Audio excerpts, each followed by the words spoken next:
아내 서연우가 세상을 떠난 지 꼭 6개월이 지났다.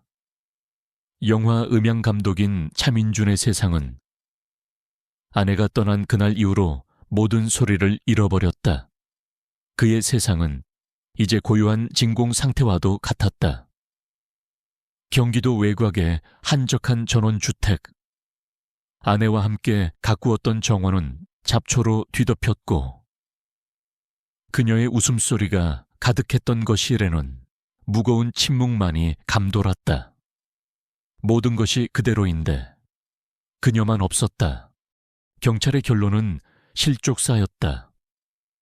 비가 내리던 밤, 그녀가 집 안의 대리석 계단에서 발을 헛디뎌 굴러떨어졌다는 비극적이지만 너무나도 명백한 사고사, 슬픔에 잠겨있던 민주는 그 어떤 의심도 품을 여유가 없었다.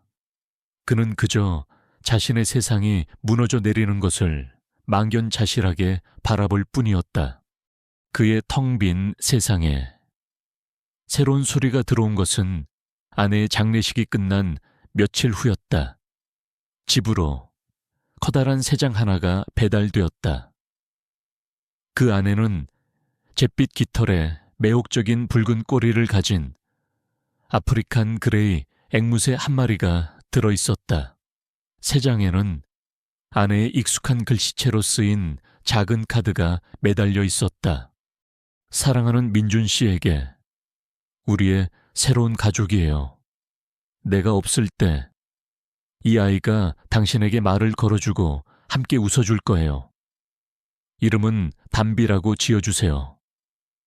메마른 당신의 마음에 반가운 담비가 되어주기를 사랑을 담아 연우가 아내가 죽기 며칠 전 자신에게 주는 마지막 선물로 주문해 놓았던 모양이었다. 민주는 텅 빈 눈으로 앵무새를 바라보았다. 담비, 그는 아내의 유언과도 같은 그 선물을 차마 내칠 수 없었다. 그렇게 담비는 그의 고요한 세상에 유일한 동거인이 되었다. 하지만 담비 역시 주인의 슬픔을 아는지 지난 6개월간 단 한마디도 하지 않았다. 녀석은 그저 횃대 위에 조용히 앉아 무심한 검은 눈으로 민준을 바라볼 뿐이었다.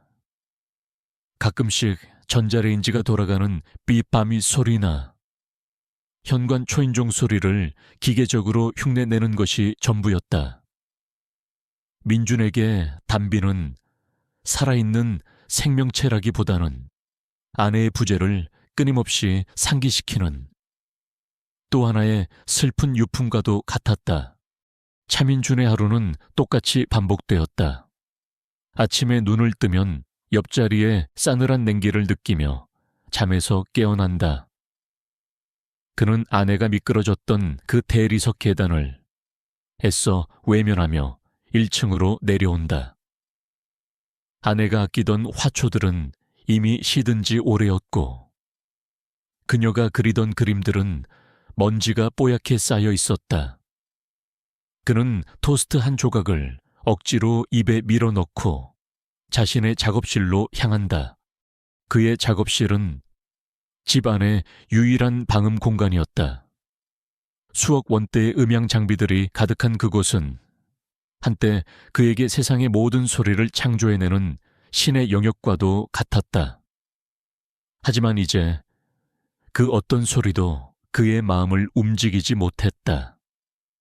그는 영화 속 주인공의 절규를 편집하면서도 아무런 감정을 느끼지 못했다. 폭발음과 총소리, 아름다운 배경 음악, 그 모든 것이 그에게는 의미 없는 소음의 조합일 뿐이었다. 저녁이 되면 그는 배달 음식으로 대충 끼니를 때우고 거실 소파에 앉아 멍하니 TV를 바라본다. 그리고 그의 맞은편에는 새장 속의 담비가 그와 똑같이 텅 빈 눈으로 그를 바라보고 있다.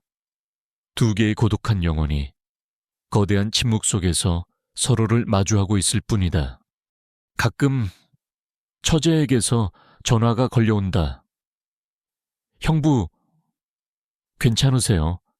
식사는 잘 챙겨 드시는 거죠? 그럼 괜찮아. 걱정하지 마. 그는 괜찮지 않았지만 괜찮다고 말하는 법을 먼저 배웠다. 그것이 남겨진 자의 의무라고 생각했다. 그날도 여느 때와 같은 밤이었다. 민주는 위스키 한 잔을 손에 든 채 소파에 앉아 있었다. 창밖은 고요했고 집 안은 숨막히는 정적으로 가득했다. 그는 문득 새장 속의 담비를 바라보았다. 녀석은 미동도 없이 그저 까만 눈을 깜빡이고 있었다. 민주는 자신도 모르게 녀석에게 말을 걸었다. 6개월 만에 처음이었다. 담비야, 너도 연우가 그립니? 그의 목소리는 텅 빈 거실 안에서 공허하게 흩어졌다. 단비는 대답 대신 고개를 갸웃거릴 뿐이었다. 민주는 씁쓸하게 웃으며 위스키를 들이켰다. 그래, 뭘 기대한 걸까?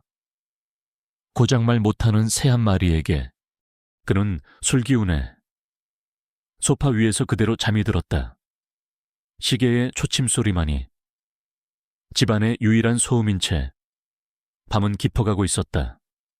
이 지독한 침묵과 고요가 곧 끔찍한 비명으로 산산조각 나리라는 것을 그는 꿈에도 알지 못한 채 그의 상처는 아직 아물지 않았고 진실은 여전히 어둠 속에 잠들어 있었다. 그리고 그 모든 것을 지켜본 유일한 목격자는 아직 입을 열 준비가 되지 않았다. 차민준의 고요했던 세상에 첫 번째 균열이 생긴 것은 그로부터 며칠이 지난 비가 억수같이 쏟아지던 밤이었다. 그날도 그는 위스키 몇 잔에 의지해 소파 위에서 몽롱한 잠에 빠져 있었다. 집 안을 가득 채운 것은 오직 창문을 때리는 빗소리와 벽난로 위 괴종시계의 초침 소리뿐이었다. 뚝딱 뚝딱. 밤 11시 4분 시계가 정각을 알리는 둔탁한 종을 울리는 바로 그 순간이었다. 야! 집안의 모든 침묵을 갈갈이 찢어버리는 끔찍한 비명소리가 터져 나왔다. 그것은 인간의 목에서 나온 것이라고는 믿기 힘든 날카롭고 처절한 영혼을 핥히는 듯한 비명이었다. 민주는 심장이 멎는 듯한 충격에 소파에서 벌떡 뛰어 일어났다. 그의 온몸의 털이 곤두섰다. 악몽인가 아니 너무나도 생생했다. 강도라도 든 것일까? 그는 떨리는 손으로 벽난로 옆에 있던 묵직한 부직갱이를 집어들었다. 그리고는 숨을 죽인 채 소리의 근원지를 향해 조심스럽게 발걸음을 옮겼다. 비명은 거실 한가운데 바로 담비의 새장에서 터져 나오고 있었다. 담비는 횃대 위에서 온몸의 잿빛 깃털을 곤두선 채 미친 듯이 몸을 떨고 있었다. 녀석의 까만 눈은 세상의 모든 공포를 목격한 것처럼 극도로 확장되어 있었다. 그리고 그 작은 부리에서 또다시 그 끔찍한 비명이 터져 나왔다. 꺄악! 담비와 민주는 그제야 상황을 파악하고 부직갱이를 내려놓은 채 새장으로 달려갔다. 왜 그래? 괜찮아. 괜찮아. 담비야.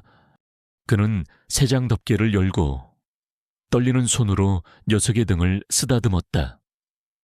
한참 후에야 담비는 발작적인 비명을 멈추고 가쁜 숨을 몰아쉬며 진정하기 시작했다. 민주는 혼란스러웠다. 6개월 동안 죽은 듯이 조용하던 앵무새가 왜 갑자기 이런 끔찍한 소리를 내는 것일까? 그는 그저 녀석이 낯선 환경과 주인의 슬픔에 스트레스를 받다가 오늘 밤에 거센 빗소리와 천둥 소리에 놀라 악몽이라도 꾼 것이라고 애써 생각했다. 하지만 담비의 기행은 그날 밤으로 끝나지 않았다. 다음 날 밤, 그리고 그 다음 날 밤에도 담비는 약속이라도 한 듯 정확히 밤 11시 4분이 되면 어김없이 그날 밤과 똑같은 비명을 질러대기 시작했다. 하루도, 단 1분도 틀리지 않았다. 그것은 더 이상 우연이나 악몽으로 치부할 수 없는 기이하고도 일관된 패턴이었다. 민준의 마음속에 작은 의심의 씨앗이 싹트기 시작했다. 왜 하필 11시 4분일까? 그는 무언가에 홀린 듯 서재로 들어가 아내 연우의 유품 상자를 열었다. 그리고 그 안에서 당시 사건을 조사했던 경찰이 건네준 사망 사건 보고서를 꺼내 들었다. 그는 떨리는 손으로 보고서를 넘겼다. 사망 추정 시각 오후 11시경. 최초 발견자 남편 차민준의 진술에 따르면 귀가 시각이 11시 10분경이었으며 당시 피해자는 이미 계단 아래에 쓰러져 있었음. 현장 상황 및 부검 결과를 종합. 사망 시각은 밤 11시 4분으로 최종 추정됨. 11시 4분, 담비가 비명을 지르는 시간과 아내가 죽은 시간이 정확히 일치했다. 그 순간 민준의 온몸에 소름이 돋았다. 이것은 우연이 아니다. 그는 이제 더 이상 담비의 비명을 그저 의미 없는 소음으로 들을 수 없었다. 그는 영화 음향 감독이었다. 그의 귀는 세상의 그 어떤 사람보다도 예민하고 분석적이었다. 그는 소리의 미세한 주파수와 파형, 그리고 그 안에 담긴 감정까지 읽어낼 수 있는 사람이었다. 그날 밤 11시 3분 민주는 자신의 스튜디오에서 가장 성능이 좋은 녹음 장비를 들고 나와 거실에 설치했다. 그리고는 숨을 죽인 채 시계의 초침 소리와 자신의 심장 소리를 들으며 운명의 시간을 기다렸다. 11시 4분, 깍, 어김없이 담비의 비명이 터져 나왔다. 민주는 녹음 버튼을 누른 손을 떨며 그 소리를 담았다. 비명은 몇 분간 계속되다. 언제 그랬냐는 듯 뚝 그쳤다. 민주는 녹음된 파일을 들고 자신의 스튜디오로 들어갔다. 그는 방문을 걸어 잠그고 헤드폰을 썼다. 그리고는 컴퓨터 화면에 녹음된 소리에 파형을 띄웠다. 처음에는 그저 날카롭게 치솟는 단순한 소음의 파형처럼 보였다. 하지만 그는 자신의 모든 전문 지식을 동원하여 소리를 분석하기 시작했다. 그는 노이즈를 제거하고 주파수 대역을 분리했으며 음색과 음조를 세밀하게 분석했다. 그의 눈이 모니터 위의 복잡한 그래프와 숫자들을 집요하게 좇았다. 그리고 그는 발견했다. 그것은 앵무새의 성대에서 나온 소리가 아니었다.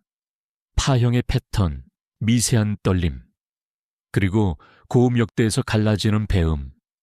이것은 명백히 인간, 그것도 여성의 성대에서 터져 나오는 비명의 파형이었다. 민준의 심장이 바닥으로 곤두박질 쳤다. 그는 떨리는 손으로 예전에 아내 연우와 함께 영화를 보며 녹음해 두었던 일상 대화 파일을 불러왔다. 그리고 그 파일에서 아내의 목소리 샘플을 추출하여 담비의 비명 소리와 비교 분석하기 시작했다. 결과는 그의 마지막 남은 이성마저 파괴해버렸다. 두 개의 소리는 99.9% 일치했다. 담비가 매일 밤 지르는 그 끔찍한 비명은 바로 죽은 아내 서연우의 목소리였던 것이다. 아내가 그녀의 생의 마지막 순간에 온 힘을 다해 내질렀던 고통과 공포에 찬 마지막 비명. 민주는 헤드폰을 벗어 던지고 바닥에 주저앉았다. 온몸의 힘이 빠져나갔다.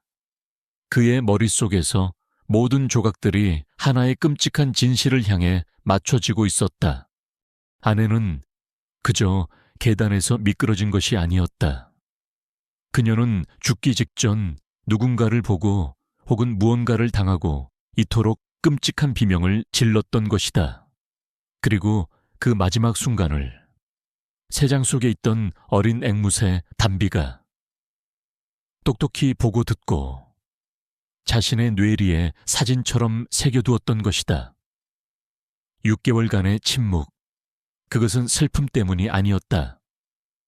그것은 충격적인 기억을 제대로 처리하지 못했던 어린 생명체의 트라우마였던 것이다. 민준의 눈에서 6개월 만에 처음으로 뜨거운 눈물이 쏟아져 내렸다. 그것은 더 이상 슬픔만의 눈물이 아니었다. 아내를 지켜주지 못했다는 죄책감, 그리고 그녀를 죽음으로 몰아넣은 정체 모를 존재에 대한 참을 수 없는 분노의 눈물이었다. 그는 자리에서 일어났다. 그리고는 아내가 죽어있던 그 차가운 다리석 계단을 처음으로 똑바로 마주보았다. 그의 슬픔으로 가득 찼던 텅 빈 눈동자는 이제 차가운 의심과 진실을 향한 불타는 집념으로 이글거리고 있었다. 그는 다시 녹음 장비 앞에 앉았다. 담비의 비명. 그 안에는 아직 그가 발견하지 못한 또 다른 진실의 조각이 숨어 있을지도 모른다. 그는 이제 슬픔에 잠긴 남편이 아니었다. 그는 자신의 모든 전문 지식을 동원하여 아내의 마지막 목소리에 담긴 비밀을 파헤치려는 집요한 탐정이 되어가고 있었다. 그의 고요했던 복수는 그렇게 시작되고 있었다. 그날 이후 차민준의 세상은 다시 소리를 되찾았다. 하지만 그것은 아내와 함께 듣던 행복한 음악이나 영화 속의 인공적인 소리가 아니었다. 그것은 오직 아내의 마지막 절규 속에 숨겨진 진실의 파편을 찾기 위한 집요하고도 고통스러운 소리뿐이었다. 그의 방음 스튜디오는 이제 최첨단 과학수사 연구실로 변해 있었다.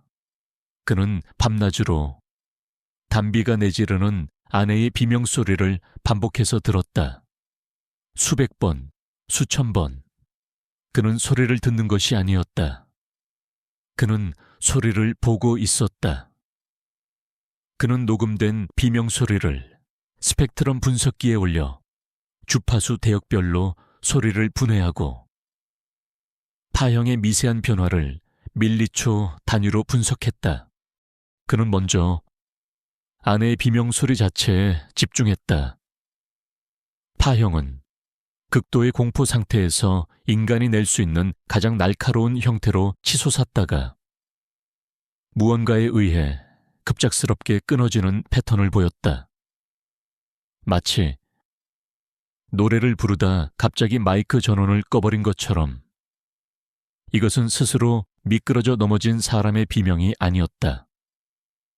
이것은 외부의 물리적인 충격에 의해 중단된 비명이었다.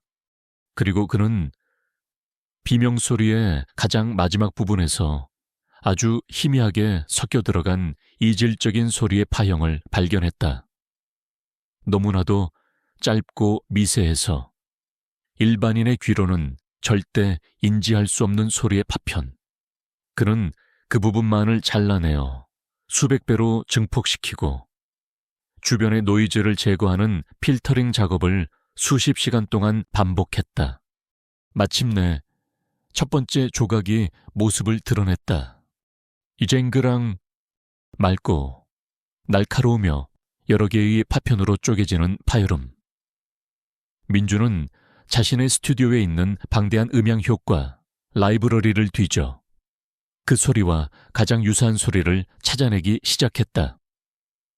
유리가 깨지는 소리, 금속이 부딪히는 소리, 도자기가 박살나는 소리, 수만 개의 소리 샘플과 대조 분석하기를 몇 시간, 마침내 그는 99.8% 일치하는 소리를 찾아냈다. 그것은 두꺼운 크리스탈 재질의 물체가 대리석 바닥에 떨어져 산산조각 나는 소리였다. 민준의 머릿속에 번개처럼 한 가지 물건이 스쳐 지나갔다. 결혼 선물로 받았던 거실의 낮은 테이블 위에 항상 놓여있던 아주 무겁고 단단한 크리스탈 재떨이. 그는 심장이 내려앉는 기분으로 거실로 달려나갔다. 테이블 위에는 아무것도 없었다. 그는 기억을 더듬었다. 아내의 장례식이 끝나고 경황이 없던 와중에 그는 계단 아래에서 산산조각 난 채 발견된 재떨이를 그저 아내가 실수로 떨어뜨린 것이라 생각하고 무심코 쓰레기통에 버렸던 것이다. 이제야 모든 것이 이해되었다. 아내는 혹은 범인은 그 재떨이를 무기로 사용했거나 몸싸움을 벌이는 과정에서 재떨이를 넘어뜨렸던 것이다. 그 파열음은 아내의 죽음이 단순한 실족사가 아니라는 첫 번째 물증이었다. 그는 다시 스튜디오로 돌아왔다. 이번에는 비명소리에 섞여 있던 또 다른 소리의 파편에 집중했다. 바로 남자의 목소리였다. 소리는 너무나도 작고 아내의 비명소리에 섞여 심하게 왜곡되어 있었다. 이걸로 끝이야. 그는 이 짧은 한마디를 수십 가지의 필터와 이퀄라이저를 동원해 복원하기 시작했다. 목소리의 톤, 발음의 특징, 그리고 미세한 숨소리까지. 그는 범인의 목소리 프로필을 만들었다. 중저음에 40대에서 50대 사이로 추정되는 남성의 목소리. 감정이 전혀 실려 있지 않은 얼음처럼 차가운 톤. 이제 그에게는 두 개의 증거가 있었다. 깨진 크리스탈 재떨이, 그리고 범인의 목소리. 하지만 그것만으로는 부족했다. 범인이 누구인지 특정할 수가 없었다. 그가 절망감에 휩싸여 있을 때 기적은 뜻밖의 곳에서 찾아왔다. 바로 담비였다. 민준이 밤낮으로 자신의 비명소리를 반복해서 듣는 것을 본 담비는 조금씩 변화하기 시작했다. 녀석은 더 이상 밤 11시 4분에만 비명을 지르지 않았다. 이제는 낮에도 민준이 스튜디오에 있을 때면 마치 그를 돕기라도 하려는 듯 그날의 기억을 조금씩 단편적으로 뱉어내기 시작했다. 그리고 어느 날 오후 민준이 지친 몸으로 잠시 소파에 앉아 있을 때였다. 새장 속의 담비가 이전과는 전혀 다른 소리를 내기 시작했다. 그것은 비명이 아니었다. 아주 낮고 쉬어버린 듯한 속삭임에 가까운 소리였다. 안 돼. 안 돼. 조 실장. 민준은 자리에서 벌떡 일어났다. 조 실장. 앵무새가 의미를 가진 단어를, 그것도 사람의 직책을 말한 것은 처음이었다. 그는 즉시 새장 근처에 가장 민감한 콘덴서 마이크를 설치했다. 그리고는 담비가 다시 그 말을 하기를 숨죽여 기다렸다. 얼마 지나지 않아 담비는 다시 그 말을 속삭였다. 안 돼. 조 실장. 안 돼. 민준은 그 소리를 놓치지 않고 녹음했다. 그리고는 스튜디오로 달려가 그 소리를 증폭시키고 분석했다. 틀림없었다. 그것은 아내 연우의 목소리였다. 그녀가 비명을 지르기 직전 누군가를 향해 애원하듯 내뱉었던 마지막 말. 안위 조실 양, 조 실장. 그 이름이 민준의 뇌리에 망치처럼 박혔다. 그는 자신의 기억을, 아내의 모든 인간관계를 샅샅이 뒤졌다.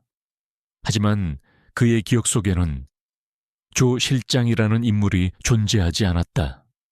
아내의 주변에 그런 직책을 가진 사람은 없었다. 그렇다면 이 사람은 누구인가? 아내는 어째서 죽기 직전에 이 사람의 이름을 불렀던 것일까? 민주는 책상 앞에 앉아 세 개의 단서를 나열했다. 크리스탈 잿더리, 파편 소리, 이걸로 끝이야 라는 범인의 목소리, 안 돼, 조 실장, 이라는 아내의 마지막 외침. 이제 그의 복수는 막연한 의심의 단계를 넘어 뚜렷한 목표를 갖게 되었다. 그는 이제 조 실장이라는 유령을 찾아내야만 했다.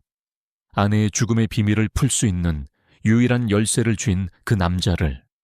그의 슬픔은 이제 차갑고 집요한 분노로 변해 있었다. 그의 눈은 마치 영화 속에서 완벽한 사운드를 만들어내기 위해 밤을 새우던 그때처럼 진실이라는 단 하나의 소리를 향해 광적으로 빛나고 있었다. 그의 외로운 추적이 이제 본격적인 궤도에 오르고 있었다. 차민준의 머릿속은 이제 조 실장이라는 단 하나의 이름으로 가득 차 있었다. 그는 더 이상 슬픔에 잠겨 있을 시간이 없었다. 그는 이제 사냥꾼이 되어야 했다. 아내의 목숨을 앗아간 정체 모를 그 유령을 추적하는 고독한 사냥꾼. 하지만 어디서부터 시작해야 할까? 그는 막막했다. 경찰에 신고할 수도 없었다. 앵무새의 비명과 속삭임 따위를 증거라고 믿어줄 경찰은 세상에 없었다. 그는 오직 자신의 힘으로 이 모든 것을 파헤쳐야만 했다. 그는 가장 기본적인 것부터 시작하기로 결심했다. 바로 아내의 흔적을 따라가는 것이었다. 그는 지난 6개월간 슬픔 때문에 차마 정리하지 못했던 아내의 유품들을 하나씩 살펴보기 시작했다. 그는 자신이 아내에 대해 너무나도 모르고 있었다는 사실에 새삼스레 죄책감을 느꼈다. 그녀가 죽기 몇 주 전 어떤 일에 몰두하고 있었는지, 어떤 고민을 하고 있었는지 그는 전혀 알지 못했다. 그는 늘 자신의 일에만 빠져 있었던 무심한 남편이었다. 그는 먼저 아내의 서재로 들어갔다. 연우는 식물학자였다. 그녀의 서재는 온갖 식물 도감과 연구 서적, 그리고 이름 모를 식물 표본들로 가득 차 있었다. 책상 위에는 그녀가 마지막까지 보던 것으로 보이는 두꺼운 연구 일지 한 권이 놓여 있었다. 민주는 떨리는 손으로 아내의 연구 일지를 펼쳤다. 그 안에는 아내의 단정한 글씨체로 그녀의 마지막 프로젝트에 대한 기록이 빼곡하게 적혀 있었다. 프로젝트의 이름은 별빛숲 바이오 리조트 조성사업 환경영향평가, 국내 최대의 화학기업 중 하나인 진영 케미컬이 강원도의 한 청정지역에 친환경 리조트를 짓는 거대 프로젝트였다. 아내 연우는 식물학자로서 그 지역의 생태계를 조사하고 리조트가 환경에 미칠 영향을 평가하는 컨설턴트로 고용되었던 것이다. 민주는 일지를 한 장 넘기기 시작했다. 첫 몇 주간의 기록은 아내의 설렘과 기대로 가득 차 있었다. 9월 3일 오늘부터 별빛숲 프로젝트 시작. 공기도 흙도 모든 것이 완벽한 곳. 이곳에 인간과 자연이 공존하는 아름다운 공간을 만들 수 있을 것 같아 가슴이 뛴다. 9월 12일 놀라운 발견 별빛숲에서 한국 토종희귀 난초 군락지를 발견했다. 학계에 보고되지 않은 종이다. 진영 케미컬 측에 이 구역을 특별 보호구역으로 지정해달라고 요청했다. 하지만 시간이 흐를수록 일지의 분위기는 점점 어두워지기 시작했다. 10월 5일 이상하다. 시 구역의 토양 샘플에서 기준치를 초과하는 카드뮴과 납 성분이 검출되었다. 다른 구역과는 완전히 다른 수치다. 단순한 오염일까 측정 장비의 오류일 수도 있으니 재검사를 해봐야겠다. 10월 15일 재검사 결과는 동일했다.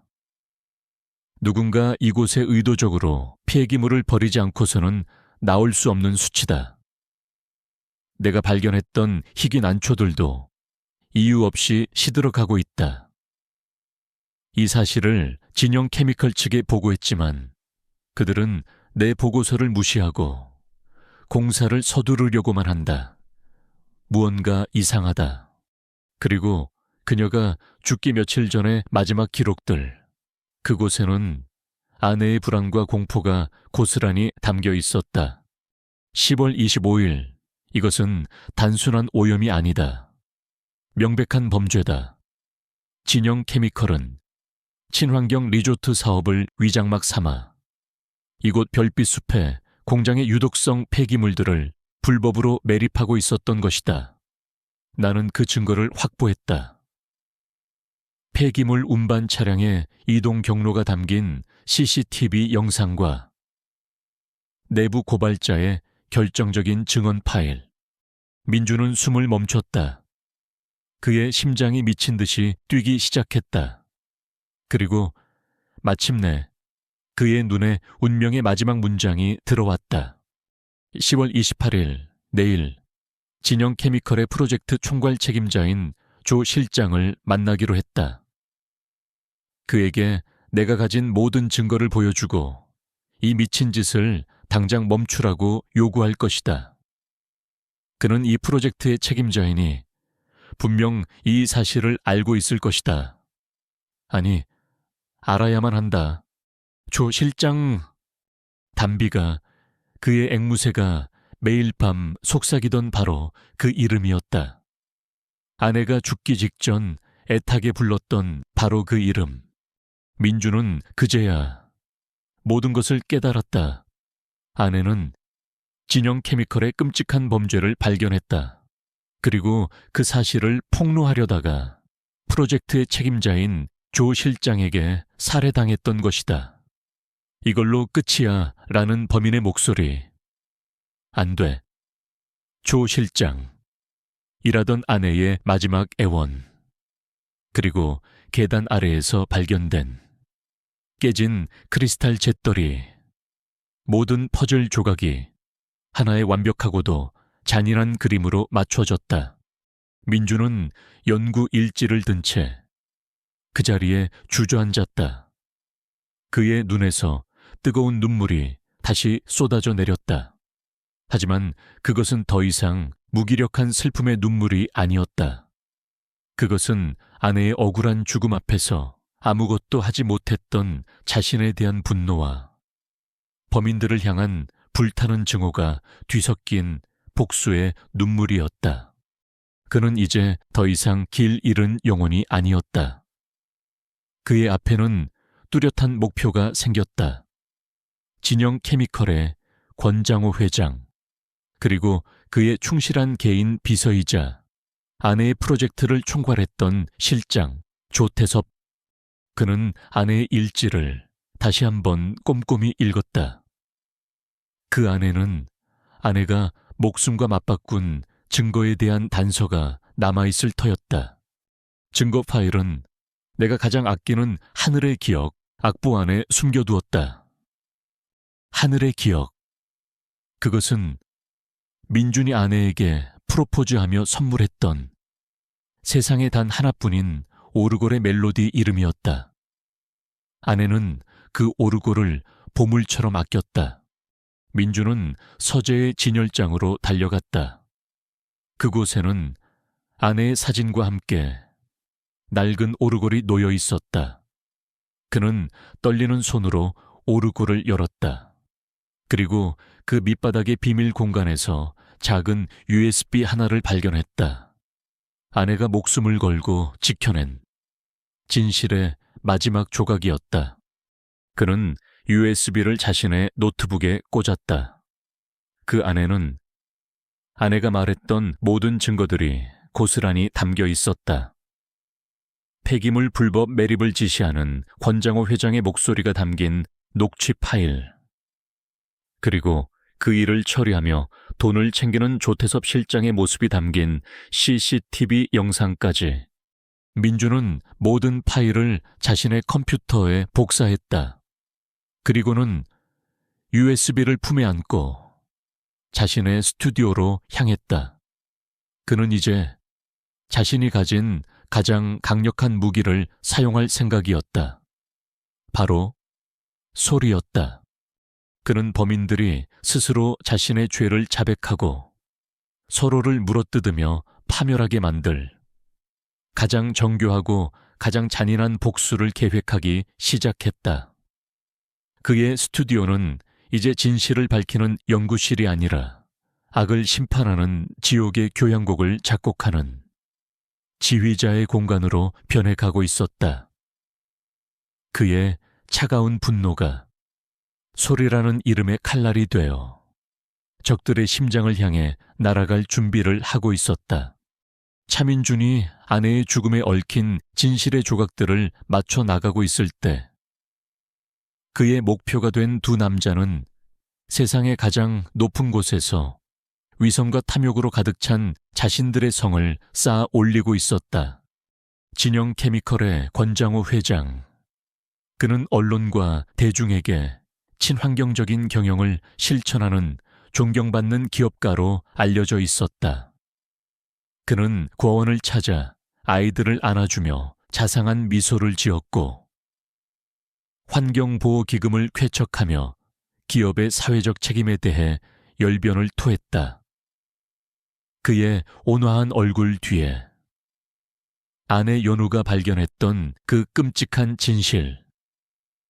유독성 폐기물을 비밀리에 매립하는 악마의 얼굴이 숨겨져 있다는 사실을 아는 사람은 아무도 없었다. 그리고 그의 곁에는 언제나 그림자처럼 한 남자가 서 있었다. 그의 비서실장이자 실질적인 오른팔인 조태섭. 그는 늘 감정을 드러내지 않는 포커페이스와 상대방의 마음을 꿰뚫어 보는 듯한 차가운 눈빛을 하고 있었다. 그는 권 회장의 모든 더러운 일을 처리하는 해결사였다. 그의 손은 이미 수많은 사람들의 눈물과 피로 더럽혀져 있었다. 며칠 후 권 회장의 집무실, 조태섭이 그에게 보고했다. 회장님, 서윤우 교수에 대한 일은 경찰 측에서 단순 실족사로 완벽하게 종결 처리했습니다.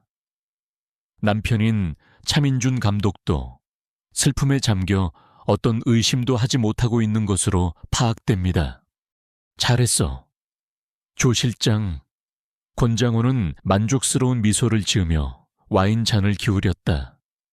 역시 조 실장이 일 처리는 완벽해.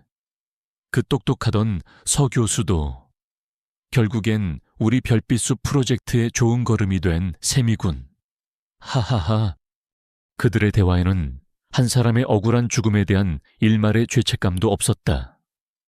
그들에게 연우의 죽음은 자신들의 거대한 이익을 위해 제거해야 했던 사소한 장애물에 불과했다. 한편 차민주는 자신의 스튜디오에서 두 남자의 정체를 파헤치기 시작했다. 그는 먼저 진영 케미컬의 모든 공식 홍보 영상과 뉴스 인터뷰 자료들을 수집했다. 그리고 그 영상들 속에서 권장호 회장 옆에 늘 서 있는 조태섭 실장의 모습을 확인할 수 있었다. 그는 한 언론사와의 짧은 인터뷰에서 조태섭이 몇 마디 말을 하는 음성을 찾아냈다. 그는 그 음성을 추출하여 자신이 담비의 비명 속에서 복원해낸 범인의 목소리, 이걸로 끝이야와 비교 분석하기 시작했다. 그의 손가락이 음성 분석 프로그램의 키보드 위에서 현란하게 움직였다. 두 개의 목소리 파형이 모니터 위에서 서로 겹쳐지고 비교 분석되었다.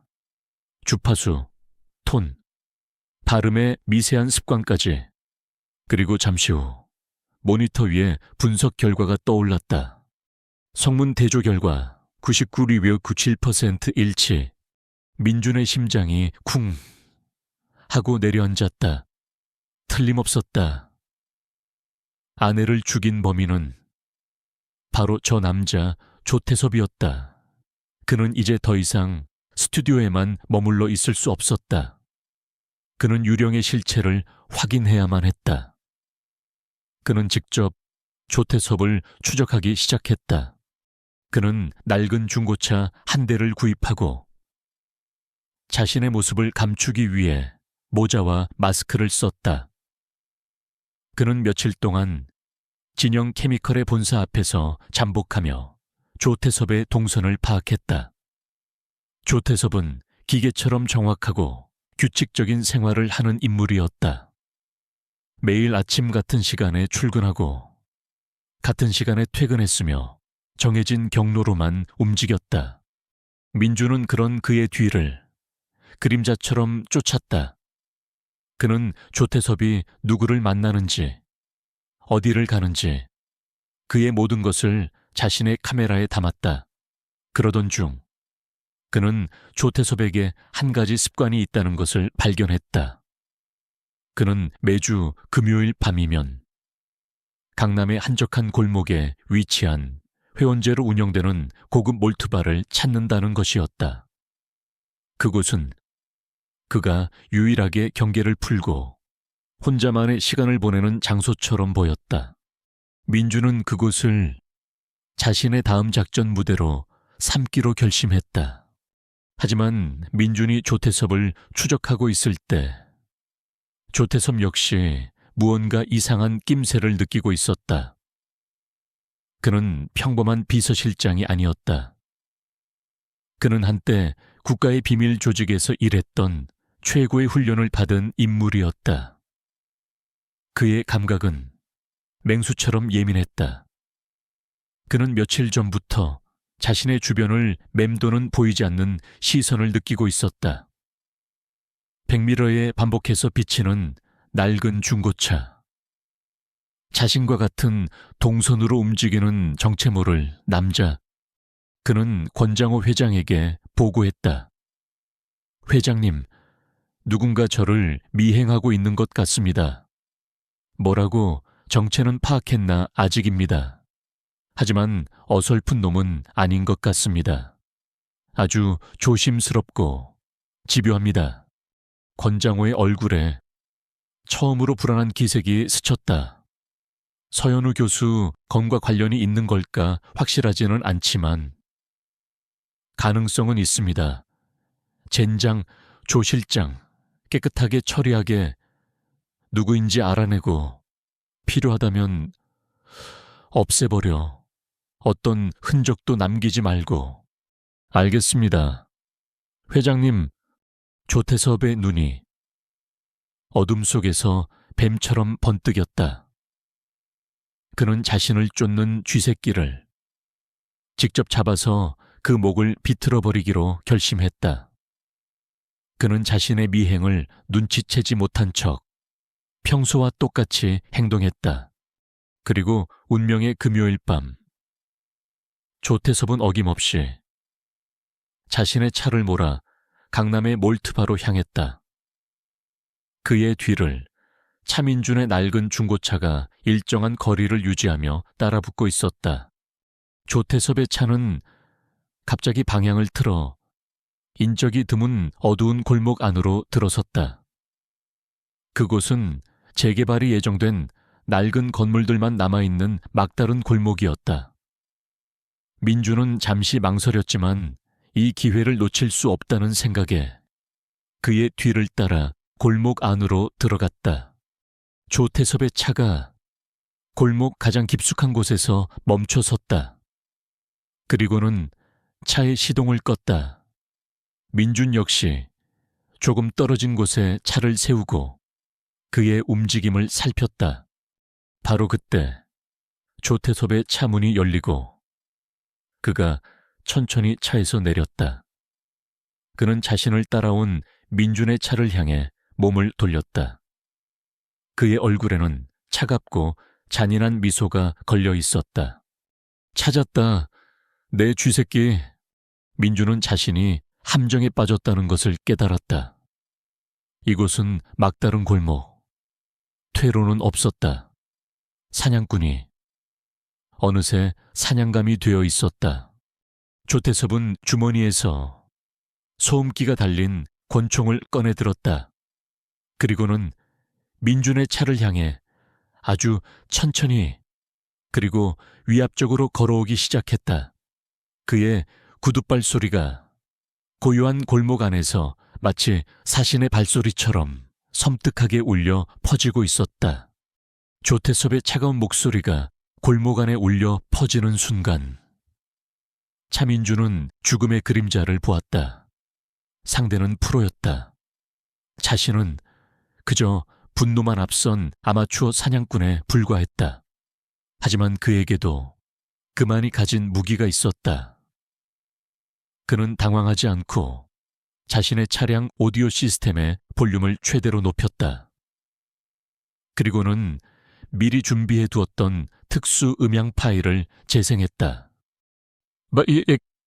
인간의 귀가 감당할 수 있는 한계를 넘어선 날카로운 초고주파음이 골목 전체를 뒤덮었다. 조태섭은 순간 두개골을 직접 공격당한 듯한 극심한 고통에 귀를 막고 비틀거렸다. 그 찰나의 순간 민주는 엑셀을 끝까지 밟았다. 그의 낡은 중고차는 굉음을 내며 비틀거리는 조태섭의 옆을 스치듯 지나 어둠 속으로 사라졌다. 조태섭은 분노에 차 총을 몇 발 쏘았지만 총알은 허공을 가를 뿐이었다. 민주는 심장이 터질 듯이 뛰는 것을 느끼며 집으로 돌아왔다. 그는 깨달았다. 직접적인 미행이나 추적으로는 저 괴물을 이길 수 없다는 것을. 그는 이제 자신의 진짜 무기, 소리를 이용한 전쟁을 시작하기로 결심했다. 그는 먼저 조태섭이라는 인간을 심리적으로 완벽하게 파괴할 계획을 세웠다. 그는 며칠 동안 담비가 내지르는 아내의 비명소리를 편집하고 증폭하여 가장 소름 끼치는 버전의 음향 무기를 만들어냈다. 그리고 그는 아내의 죽음에 대한 진실을 함께 파헤쳐주고 있는 죽은 아내의 친구이자 화이트 해커인 차민준 제3장 등장인물과 이름이 같으나 다른 인물로 설정에게 연락했다. 조태섭의 스마트 홈 시스템을 해킹할 수 있겠나? 문제없어, 형. 그놈 집 스피커를 내 집 안방처럼 드나들 수 있게 만들어 줄게. 그날 밤 자신의 고급 오피스텔에서 위스키를 마시고 있던 조태섭은 기이한 경험을 하게 된다. 거실의 최고급 AI 스피커에서 갑자기 알아들을 수 없는 여자의 비명소리가 터져 나온 것이다. 그것은 6개월 전 자신의 손에 죽어갔던 서연우의 목소리였다. 조태섭은 기겁하며 스피커의 전원을 뽑아버렸다. 하지만 비명은 멈추지 않았다. 이번에는 그의 스마트 TV에서, 그의 휴대전화에서, 그의 노트북에서 동시다발적으로 그 비명이 터져 나왔다. 집안의 모든 전자기기들이 그를 향해 서연우의 마지막 절규를 토해내고 있었다. 으악, 닥쳐, 닥치란 말이야. 그는 미친 사람처럼 소리를 지르며 집안의 모든 전자기기들을 때려 부쉈다. 그날 이후 그는 잠을 잘 수 없게 되었다. 언제 어디서 죽은 여자의 비명이 다시 들려올지 모른다는 극심한 공포와 노이로제에 시달리기 시작했다. 그의 완벽했던 포커페이스에 처음으로 균열이 가기 시작했다. 민준의 심리전은 거기서 멈추지 않았다. 그는 권장호 회장과 진영 케미컬의 경쟁사들에게 서연우 교수의 죽음에 대한 진실이라는 제목으로 익명의 이메일을 보냈다. 메일의 내용은 없었다. 오직 크리스탈 잿더리가 깨지는 소리가 담긴 음향 파일 하나만이 첨부되어 있었다. 아무도 그 소리의 의미를 알지 못했다.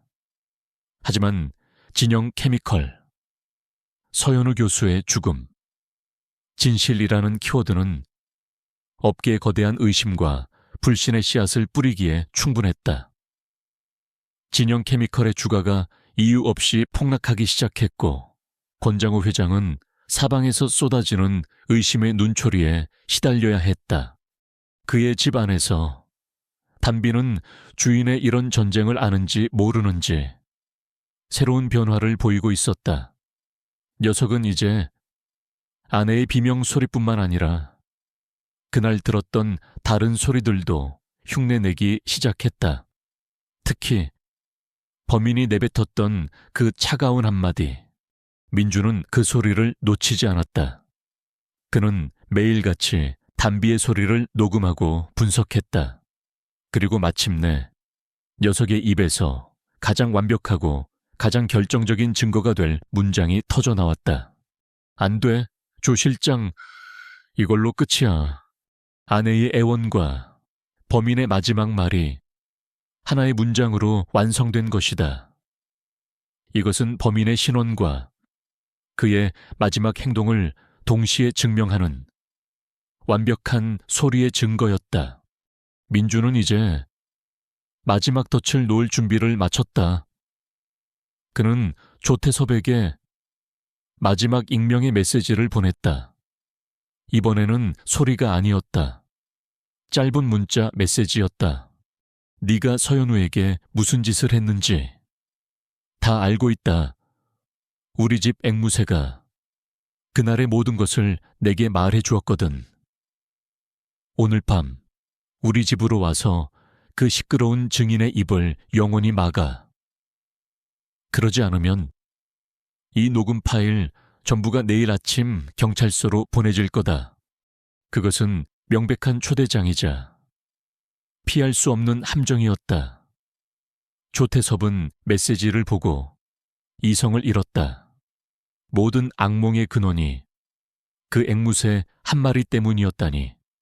그는 이 지긋지긋한 심리전을 끝내기 위해서라도 그 새의 목을 비틀어 버려야만 했다. 그는 권총을 품에 안고 차민준의 집으로 향했다. 그를 기다리고 있는 것이 무엇인지도 모른 채 그날 밤 민준의 집은 고요했다. 하지만 그 고요 속에는 수십 개의 초소형 카메라와 고성능 마이크가 거미줄처럼 얽혀 마지막 손님을 기다리고 있었다. 담비는 횃대 위에서 평소와 다름없이 조용히 앉아 있었다. 마치 곧 펼쳐질 비극의 마지막 장을 가장 가까이서 지켜볼 준비를 마친 유일한 증인처럼 창밖으로 조태섭의 차가 어둠을 뚫고 다가오는 것이 보였다. 민주는 조용히 녹화 버튼을 눌렀다. 이제 이 길고 길었던 복수극의 마지막 막이 오르고 있었다. 그날 밤 차민준의 집은 거대한 덫이 되어 마지막 사냥감을 기다리고 있었다. 집 안의 모든 불은 꺼져 있었고 창밖의 희미한 달빛만이 거실을 새우산하게 비추고 있었다. 민주는 자신의 방음 스튜디오 안에서 집 안 곳곳에 설치한 수십 개의 초소형 카메라와 마이크가 보내오는 화면을 응시하고 있었다. 그의 옆에는 횃대 위에서 조용히 고개를 갸웃거리는 담비가 있었다. 자정이 조금 넘은 시각, 마침내 집 뒤편의 유리창이 쨍하는 작은 소리와 함께 깨졌다. 검은 복장의 한 사내가 소리 없이 집 안으로 들어섰다. 조태섭이었다. 그의 손에는 소음기가 달린 권총이 들려 있었다. 그의 눈은 어둠 속에서도 먹잇감을 찾는 맹수처럼 번뜩이고 있었다. 그는 한치의 망설임도 없이 거실을 향해 다가왔다. 그의 목표는 명확했다. 모든 악몽의 근원, 그 저주받은 앵무새, 그가 앵무새의 세 장이 놓인 것을 한가운데에 들어서는 순간 집 안의 모든 스피커에서 차민준의 차갑고 낮은 목소리가 울려 퍼졌다. 찾는 게 그 아인가, 조태섭 실장. 조태섭은 기겁하며 사방을 향해 총구를 겨누었다.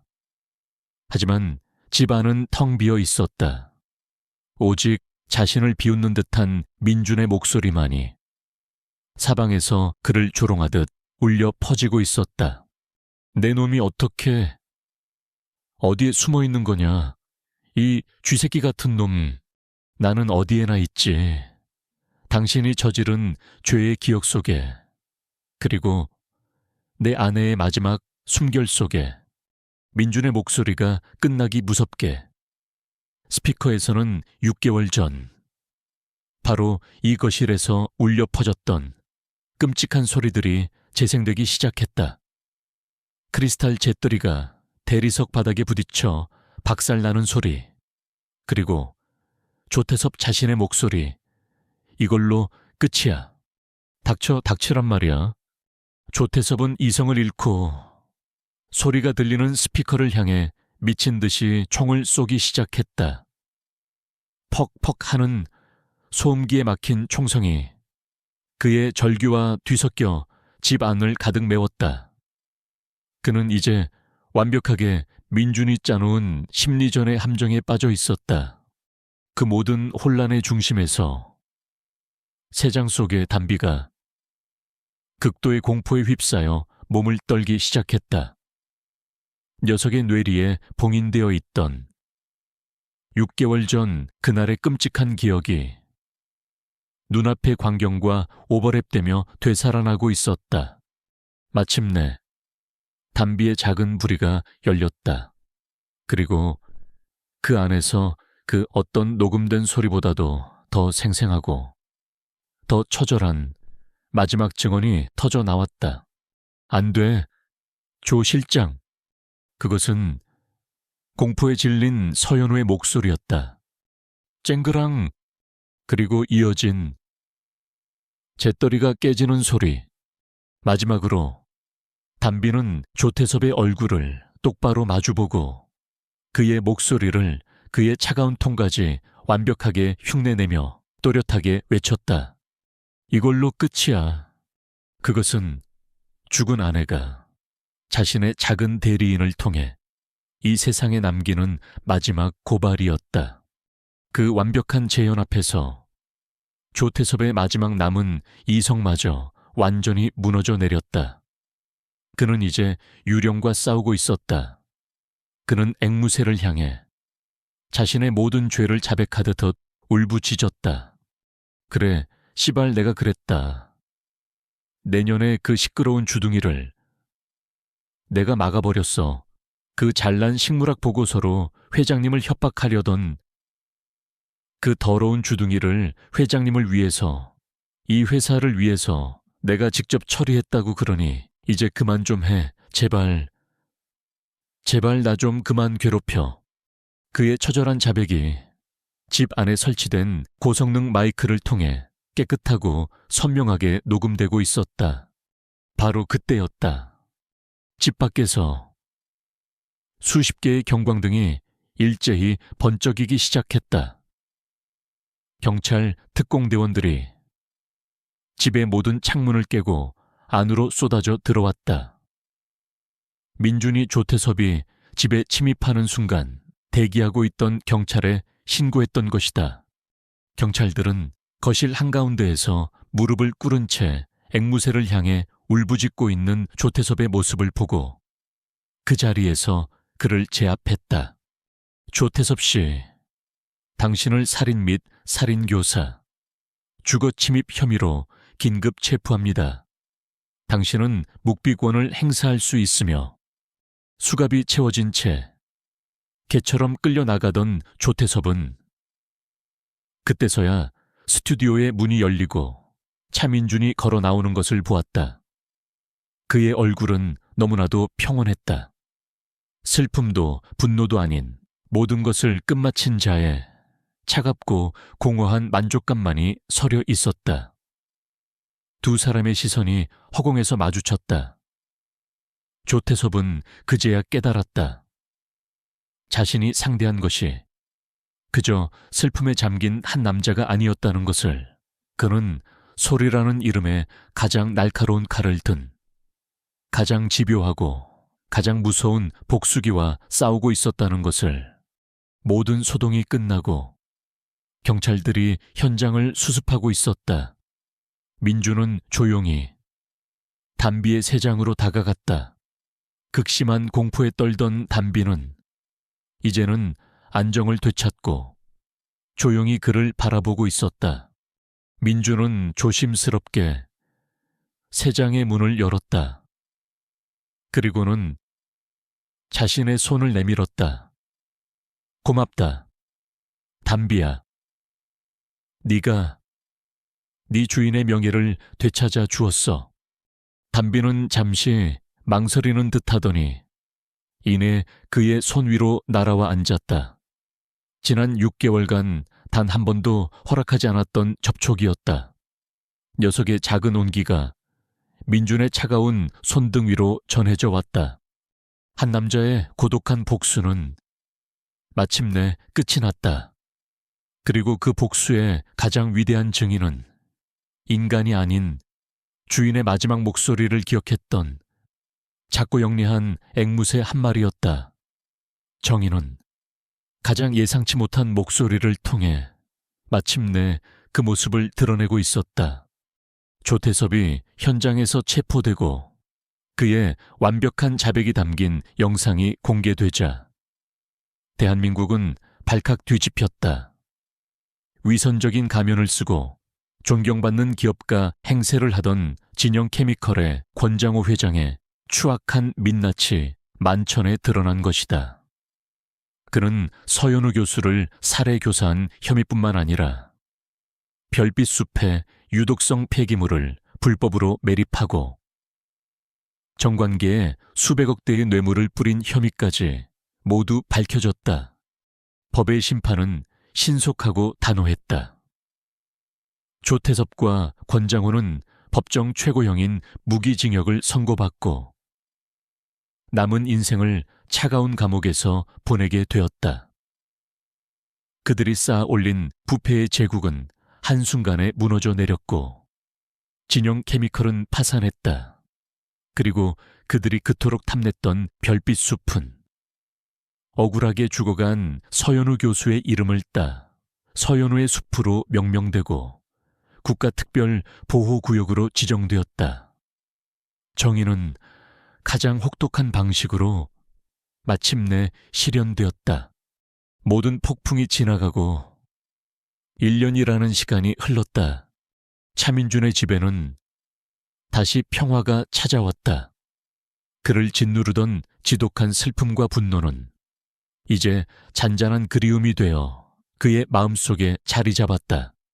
그는 더 이상 과거에 갇혀 살지 않았다. 그는 다시 자신의 스튜디오로 돌아가 영화의 소리를 만드는 일을 시작했다. 하지만 그는 이제 아무 영화나 맞지 않았다. 그는 세상을 더 따뜻하게 만들 수 있는 의미 있는 이야기들의 소리를 만드는 데에만 자신의 재능을 사용했다. 그의 곁에는 언제나 담비가 있었다. 녀석은 더 이상 그날의 끔찍한 비명을 지르지 않았다. 대신 민준의 목소리를 흉내내며 서툰 발음으로 아침 인사를 건네는 사랑스러운 가족이 되어 주었다.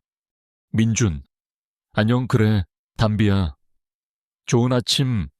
두 개의 영혼은 이제 서로의 상처를 보듬어주는 세상에서 가장 가까운 친구가 되어 있었다.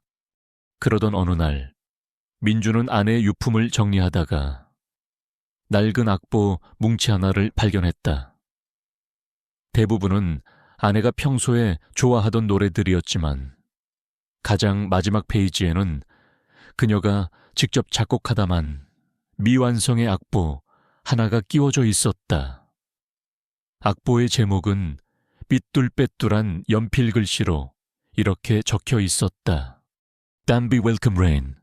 민주는 숨을 멈췄다. 아내가 자신과 그리고 곧 자신의 가족이 될 어린 앵무새를 위해 만들었던 희망과 사랑의 노래였던 것이다. 그는 떨리는 손으로 악보를 들고 자신의 스튜디오로 향했다. 그는 이 노래를, 세상에 단 하나뿐인 이 멜로디를 자신의 손으로 완성하기로 결심했다. 그것이 하늘에 있는 아내에게 보낼 수 있는 자신의 가장 진실한 답장이라고 생각했다. 그는 먼저 아내가 남긴 모든 녹음 파일들을 다시 들었다.